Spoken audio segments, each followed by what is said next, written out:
Weeks after the general election, two former Tazewell County board members pleading guilty today to election-related crimes. And this case goes back to December when they submitted their own petitions. Sam Matheny was in court today and joins us now in studio with what happened, Sam.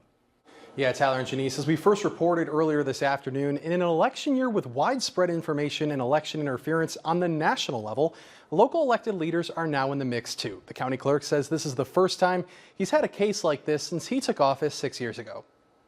Back in December, County Board member Roy Padgett and former member Vivian Hageman submitted their election petitions, but just days later, the state's attorney found an irregularity in those petitions and charged them both with disregarding the election code after submitting false information. Both pleaded guilty on Wednesday. Hageman's attorney Kevin Sullivan calls it a paperwork mix-up. Nothing nefarious going on here.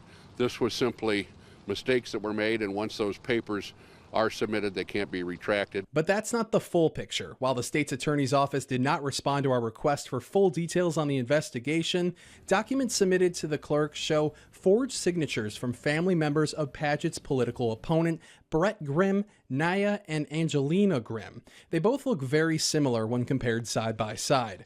Tazewell County Clerk John Ackerman believes these signatures were copied and says that's why petitions are checked before candidates can get their names on the ballot. I think it brings back the importance of these documents and the legal weight that they carry, and individuals realizing what they're signing. Both former board members pleaded guilty on Wednesday and were sentenced to pay $2,500 in fines plus court costs and 100 hours of community service. Hageman was running for a District 2 seat and Padgett was vying for the board chairman position.